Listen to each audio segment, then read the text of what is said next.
Buenos días, o ya más bien buenas tardes. Agradecer la invitación. Yo creo que para la AMT estar en estos foros pues es importante porque nos permiten, entre gente que yo creo que experta en la movilidad, tener una reflexión pues un poco más productiva.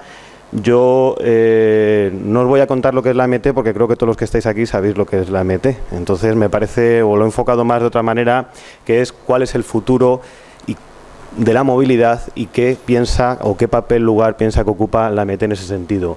Esto es un debate que está en la calle, ¿no? Es decir, últimamente ha tomado mucha fuerza, hablamos de tecnologías disruptivas que van a producir una revolución de la movilidad, ¿no? Esto es una constante que cada vez coge más fuerza, lo vemos además en la opinión pública, y hay como dos tendencias. Una tendencia por parte de las ciudades, que se ha visto reflejada aquí, que ve unos problemas que están por venir, que ve unas sensibilidades que antes no estaban, de calidad del aire, de espacio público, a veces con tendencias por parte de la administración de restricción, y otra tendencia que es, bueno, esperaros que como viene la tecnología, como vienen todos estos cambios, nos podemos tranquilizar que esto se va a resolver y vamos a dejar que esto nos cambie. Y además en ese futuro que nos imaginamos muchas veces, parece que los grandes operadores de transporte público sobramos, ¿no? Que va a venir otro tipo de elementos y que quizás no tengamos que estar ahí. Entonces, claro, cuando uno es un gran operador de transporte público, pues tiene que reflexionar, ¿sobramos realmente o no sobramos? Yo quiero mirar al futuro y quiero compartir esta reflexión con todos ustedes, pero también quiero no perder las lecciones aprendidas del pasado. ¿Qué pasa? De repente se abre también mucho interés económico, vemos que en la movilidad hay un mercado emergente y desembarcan grandes capitales que muchas veces son nuevos en tema de planificación y de movilidad. Y eso puede provocar que quizás errores que están consolidados y aprendidos los olvidemos y los podemos volver a cometer, porque revoluciones en el sistema de la movilidad ya hemos tenido unas pocas. Aquí, por ejemplo, simplemente os mostraba algo que es, oye, con esto de lo nuevo y de lo futuro y de la tecnología, no olvidemos que los problemas por ahora son los mismos que teníamos hace 100 años y hace 50 años. No los hemos resuelto todavía, así que el primer paso será no perder de vista los problemas. Y el siguiente yo creo que para mí es no perder de vista también las fortalezas. Hablamos, por ejemplo, en Madrid se habla mucho de congestión. Madrid relativamente tiene una movilidad bastante sostenible. Solo tenemos que compararnos con el resto de capitales mundiales y europeas. Tenemos un 33% de reparto modal andando. Eso es, vamos, yo creo que es una de las mayores potenciales que tenemos como ciudad. Y cuidado que aquello que hagamos no haga que nos pierda, porque no hay mayor movilidad más sostenible que la que es cercana y la que es andando. También tenemos una cuota de uso del transporte público cercana también al 33%. En Madrid utiliza el coche el 27% de la gente. Y seguramente que esas personas que utilizan el coche lo utilizan porque es lo más eficiente para sus desplazamientos. Y no olvidemos que esto no es un problema de competir entre unos y otros, sino de adaptarnos a las necesidades de la gente para que la gente libremente elija el modo que quiere utilizar. Pero cuando en Madrid eligen transporte público o eligen andar, lo eligen porque en términos de tiempo y coste es la mejor decisión que pueden tomar. Porque, como todos sabemos, el transporte es una actividad intermedia. Nadie se transporta por el placer de conducir, como había aquella campaña, ¿no? La gente se transporta porque quiere hacer algo interesante. Y si existiera el teletransporte, no estaríamos ahora ninguno de nosotros aquí hablando sobre este tema. Y hay lecciones que ya hemos aprendido también. Lo decía el compañero anterior, gestionar la capacidad sabemos que no funciona. Tenemos que gestionar la demanda, ¿no? Y sabemos que el hecho de aumentar la capacidad pues tiene caminos de vuelta. Y yo hablaba o introducía en el título de la ponencia el tema del cambio cultural. Yo creo que es importante que si no cambiamos generalmente de pensar, pues quizás no solo los cambios que están por venir nos lo van a resolver. Esta foto yo creo que muchos de ustedes la han vivido y lo reconocen, era el famoso Scaletri de Atocha. Cuando yo daba clase en la universidad y a los estudiantes le ponía esta foto, no se lo creían, directamente no se lo creían, decían que era una broma, que era un montaje, decían no, esto existió en Atocha. Y fijaros si eso es un cambio cultural, decidimos que esto era innovación, que esto era futuro, y luego lo desmontamos porque nos pareció que era un desastre, que era horrible y que tenía un montón de inconvenientes para la vida en la ciudad.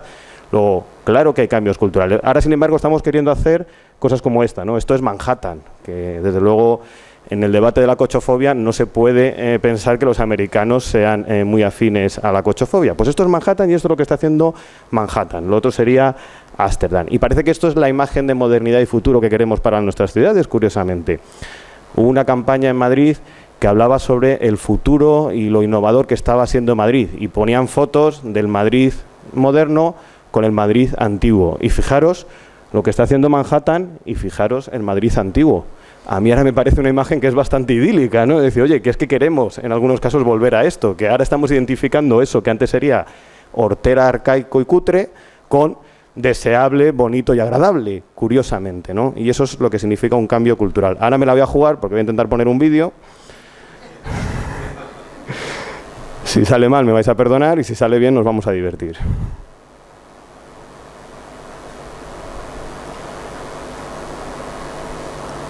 Es un vídeo del nodo y es la inauguración del Scalextric de Atocha. Mira, vamos a tener suerte. Muy importante, os animo a que nos fijemos en los mensajes de cómo lo vendía, ¿eh?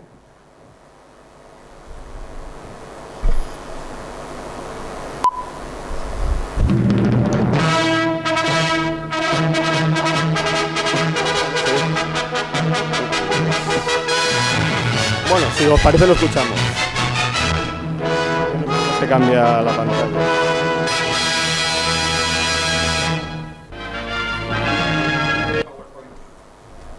Hay que quitar el PowerPoint.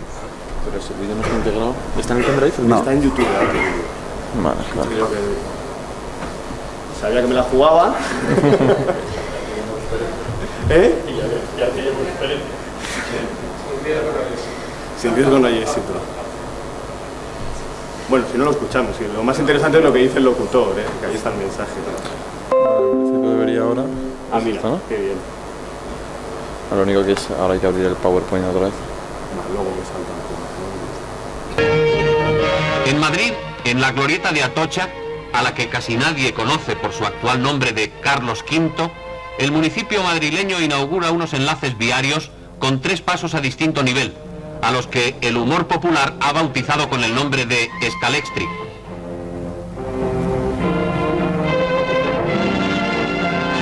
El conjunto mide más de 1 kilómetro.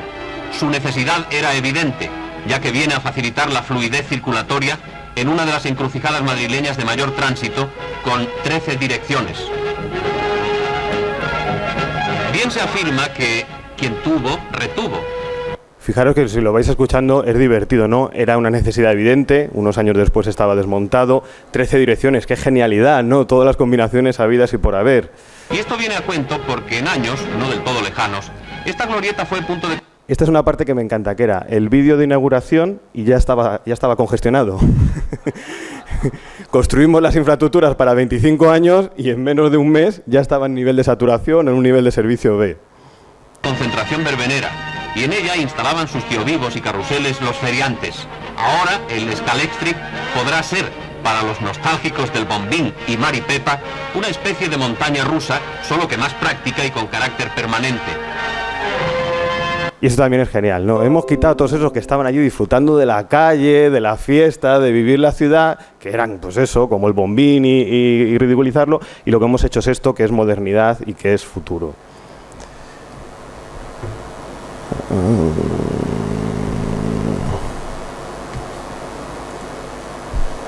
Vaya. Ahora.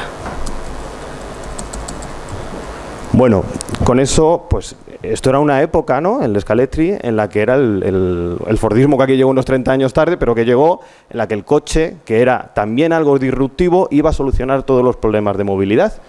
Y nos entregamos como sociedad a ello y poco tiempo después pues teníamos un consenso de que era parte de la solución, pero también era parte del problema, ¿no? Y ha habido más.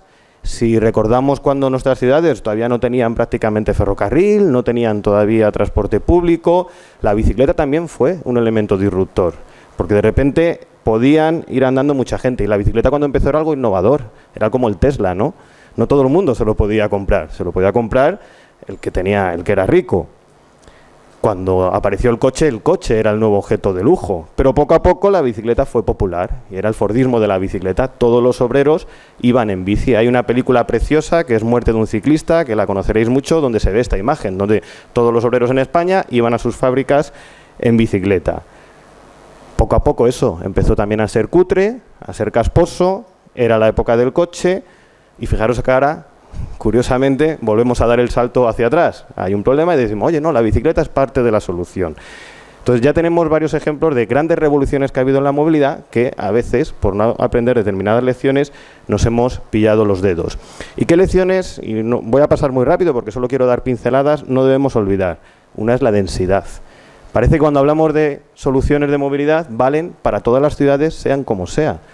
Esto es Barcelona, la otra ciudad es Atlanta, prácticamente la misma población y es una imagen a escala. Evidentemente la solución de una ciudad y de la otra pues no va a ser lo mismo, porque una de las cosas con las que estamos gestionando, que es la oferta, tiene que ver con esto, ¿no? Tiene que ver con dónde está la gente. Son modelos urbanos diferentes que tienen consecuencias y formas de gestionar la demanda y la movilidad diferentes que todos conocemos. Voy simplemente viendo imágenes. Aquí lo que pone es dónde está Wall-E, no sé si lo veis.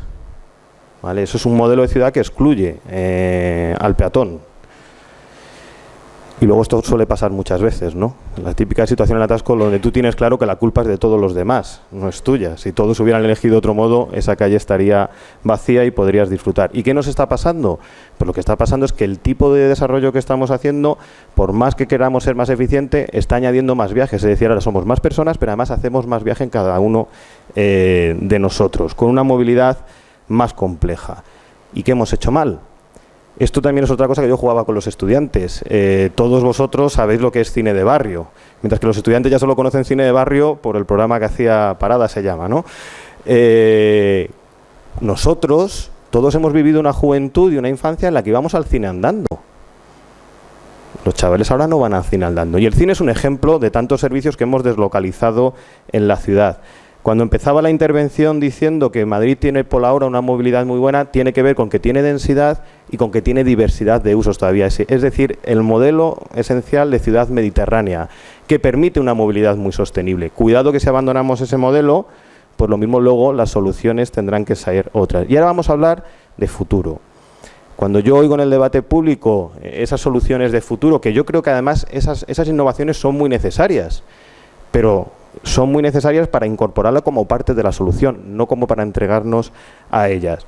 Y nos imaginamos en ese futuro, muchas veces describen un vehículo que será seguramente eléctrico o hidrógeno para que no tenga emisiones, que no tendré que ir conduciendo. Siempre se pone el ejemplo de puedo ir leyendo, lo cual, por cierto, se van a vender libros cuando llegue ese vehículo, que va a ser una barbaridad, porque el ejemplo siempre es que se puede ir leyendo tranquilamente. Que además será de compartir con otra gente para que sea más efectivo, más eficiente, que no tiene sentido el coche en propiedad, es decir, sabemos que tenemos una máquina que es costosa y que además la usamos que está parada, que no la usamos el 98% del tiempo, es decir, hasta la lavadora muchas veces la usamos más. Que tendrá que ver entonces la solución con la economía colaborativa y, por supuesto, siempre que dibujamos ese futuro no hay atascos, curiosamente.